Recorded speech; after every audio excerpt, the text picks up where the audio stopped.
So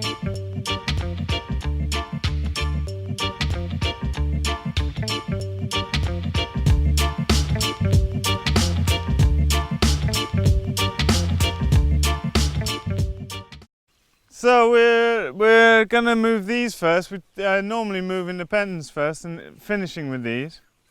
You can see the impact that the birds have had in a day here and what the ground looks like where they haven't been. So they are foraging a bunch. This ground is not recovered, but it's the only fresh greens that we can give the young birds, and there's a lot of young birds, so we want to give them that. So at times, you know, like this, we have to make decisions like that. So this is a higher risk thing. There's 25,000 euros of birds in here.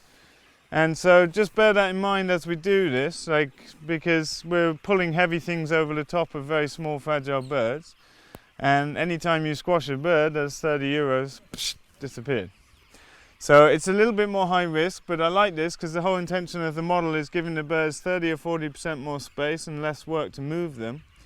We've had no predator issues, everything seems to be going good. And these birds are now self-moving to like 70% of them. The last few always like need a bit of encouragement. But you can see the path we're going uphill. So this one we have to be very careful setting up the nets. And we're using food to go down the middle of the new pen, and that will encourage them to run through. They'll run through anyway, but they come running back again when they realize there's no food. So this energizes very powerful. You want to be careful you don't touch that. I'm double checking it's off. It wasn't. Yeah, no. And so we leave this fence and set up the next fence ready for them to come running through. This is kind of, whilst the ground is not recovered, it's ideal for these young birds. It's not too tall for them. And they're only 6 weeks old, so they're still babies. But it's very vegetative, that it's perfect forage for such young birds. Now they know they're going to move, so we have to work a little bit swift. And we have an opening up here, so we can open this into the new pen as soon as we're ready. And we're using a 50 metre and a 25 metre fence. And they will get both of them at full extension as they grow now. But you see they're not getting the full 50 metres. And so what we're actually going to do is play with adding another fence that goes from there to here, up and connects back in. It's obviously got to be long enough for the 4 pens. Well, each pen is a Salatin pen with a wheel on it.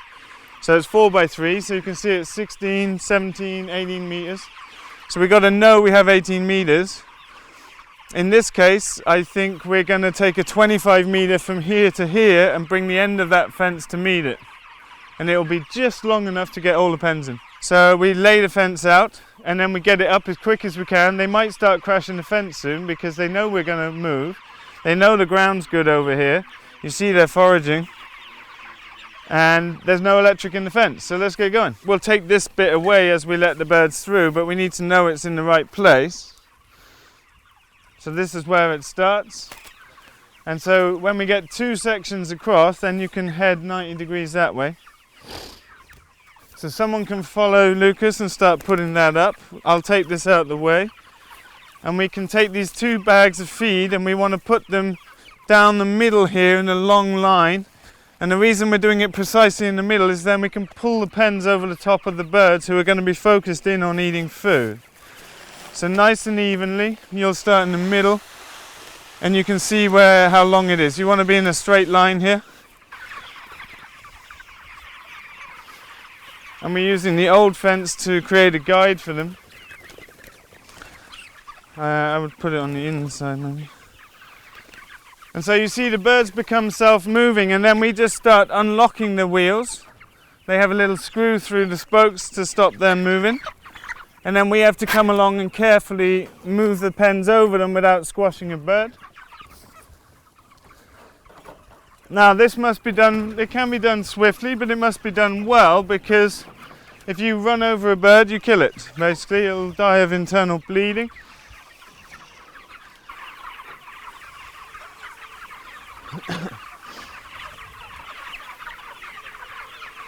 And we're watching all our wheels. We're not just walking along, we're being very mindful of where we're at. I'm actually watching all the wheels, because I'm not sure if you're watching them. But I'm doing it alone, like I don't need other people to move this. We get this right to the end. Now we're trying to keep the fence up to it, so, and then we plug in the screws again, right into their holes. And because this isn't a natural connection, I need to sort of plug that under there, and I'll just tighten it back up again with this one. We want to get this water to the middle of the pen, so we need to actually enter again here, and we'll pull it all the way to the middle where it's accessible to the maximum amount of birds. And it's always important with this kind of water, it's just homemade and it's like loose connections, that you hold it by the actual cord as you walk, not just pull it along, because you'll be fixing it every time you do that. So I'm just holding it with that as I move it, just to not pull on the actual joint, as it were. Yeah, exactly. Yeah. In the middle, yeah, it's better for getting as many birds to it. So it's nice having automatic water, particularly in these hot times, and that's one of the benefits of a pen style, is that we could piggyback another water off the back of that and have enough water for all the birds. We just haven't got round to it. But right now I want to keep a water on each one, just so that birds have access to water really close, because they're not necessarily moving around so much. Right now, early in the morning, they're looking around, they're taking a lot of greens. Later on, they're sitting around talking about the football, how England beat Sweden, didn't they? And then the energizer will go back on where we come in, because that's where we want to turn it off again. This is a Swedish version of the things we've been using in the fields. It's rubbish. It's very strong, but it's totally impractical. It's too big, it's too clunky. In the photos it looked normal size, because I bought it because of the rating of the power. It's the same rating kind of as the ones in the chickens. It's just double the size and weight, and so it's kind of impractical. So we use it for like static pig fencing or whatever. We just run out of energizers this year, so we're using it here. But you see how it's working with the, like this fence actually needs to be left in because it's part of the electric fence. Right? And that's a single, it's only got a single foot, so it's a rubbish quality fence. You need these double feet. They're much more practical, they're much more stable. This one's a nightmare to push in the ground because the pole is just bending out. But now as the birds are getting bigger, we can keep increasing the size. Right now they've just got a 25 with the ending to the 50. But the whole pen, if it's built for 1,000 birds, and if it had 1,000 birds, the maximum we would need is the 50 and the 25 as a full pen. Obviously that would be coming quite far away from the pens. So what I would do in that formation is leave a bit more of a gap between the shelters to minimize the space between a fence and the shelter. Because if it's not too wide a gap, a predator bird's not going to come in there. Like imagine landing in here, it's pretty intense. Now it could happen, I mean I've seen buzzards sitting up here watching, but they're a little intimidated to land in there because they don't know what's going to happen. And so this one, it's a variable energizer, which is really nice because you can turn it right up to super strong. But in the very beginning when the birds come in, it's a bit too much. They're only this big and they haven't got all the feathers, and that can really shock them. And so now as they're bigger, we turn it right up, or not all the way up, but up enough that it really shocks them. And they learn pretty quick, like they don't sit on the fence ever anymore. And as they get older, they get smarter. Like I came up when it was drizzling yesterday, and they're all sat under the rain line in the dry. When they first come out, they're just like, and they sit out in the rain, or they get scared by the noise on the roof, and they all go sit in the rain. And that's what kills young birds, is wet and exposure, particularly to wind. So this one's ready to go, I think. Yeah? Or have we filled up water? No. So we have to fill up water at the ends first, and then we're ready to turn it on. But pretty quick now, 1,000 birds can be done very swift, and they have more space, and that will increase the amount of forage they actually take. You see they really enjoy taking leaves and forbs. And they also at this age just eat sticks and whatever they haven't really worked out what's what, yeah. But compared to the laying hens, like these guys shit a lot, right? So like compared to the hens, as they get bigger, they leave massive shits and they shit a lot, which is partly why you need to move them twice a day in the salatin pens when they get bigger. Like you can see what an impact it's had here, but it's a very even load of manure compared to the layers where you have a high concentration of manure under the eggmobile and a bit of manure around the place. With the broiler pens and this pen, it's all very concentrated that you get a very even fertilization, as it were. And you can see that in the aerial footage. A laying paddock, you'll see where the eggmobiles were from the aerial footage, whereas these guys, you'll see where the entire pen was. So it's a much better, even fertilizing tool, as it were. But I like it. I'm more and more into this model. And I've just always been cautious to, like, you know, recommend people to try it because it is a big potential risk. You need to think about your predators and you need to respond to whatever happens. But I think I will always do something like this. It's much nicer for the birds. And the workflow is really easy. The first days is more work because you have to kind of come along with these boards and move all of them for like maybe 4, 5, 6 days. And then they start like, okay, yeah, we're going over there. And they're not big enough to do that big run yet. Were they here when you were here before? So at that point they were like small, right? And they were not really following and just a bit meh. But quite a change, no? Yeah, so the first week is more work, but it's an investment in a lot less work over time.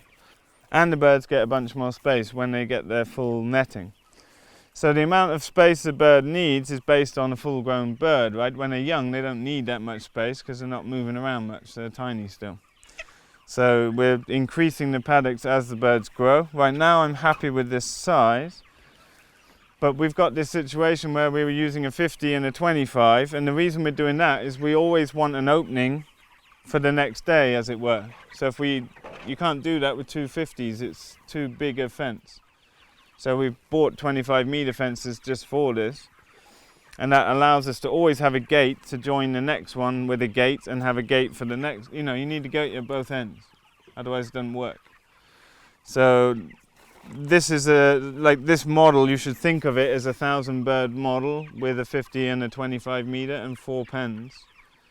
But they have as much roof space as 5 salatin pens, but they have a lot more space on the ground, obviously. So the salatin pens are built to regulation of size, but in this case we want to give them a bit more space than that because I think it's a bit intensive, the salatin style pens. They're also very well thought through. I mean, Joel Salatin's developed them over 40, 50 years and they work. And there's a reason they work, and there's some of the intricate details you can only appreciate by actually using them. It's all good trying to innovate and change things, but you know, there's a lot to be said for really trying to understand why people develop things over decades. You know, it's good reasons. But I do find it intensive, and I do think we could take care of birds' welfare a little bit better by giving them more space, more forage. And better, like in the hot spell we're having now, you see the other birds get very hot. And this has got a lot more ventilation. But on the equal opposite side, when it's wet and windy, these birds are more exposed. Now you could remedy that by just sticking some drop-down sheets on the side. A nice design addition here would be to put like a corrugated plastic V in front of each wheel. So it like scoots the birds out the way. But even then, probably feet would get stuck under. And then people wouldn't be being so cautious, they'd think it's automated, so they'd just pull it too fast and probably break feet. And so, you know, I'm cautious to do that because it's observational based, it needs to be done carefully. But I haven't ever put drop down sides because, yeah, I'm just curious how it goes like this. If I need to, I'll obviously come and do it. But we brought these birds out in a thunderstorm, it was like the only rain we'd had. And we actually came out and put sawdust under them and just made sure they were dry. But they were all inside in the dry, and so we just chose not to move them onto wet ground and just keep them where they were in the dry and put some bedding in there, and they were totally fine. They, you know, there was no problem.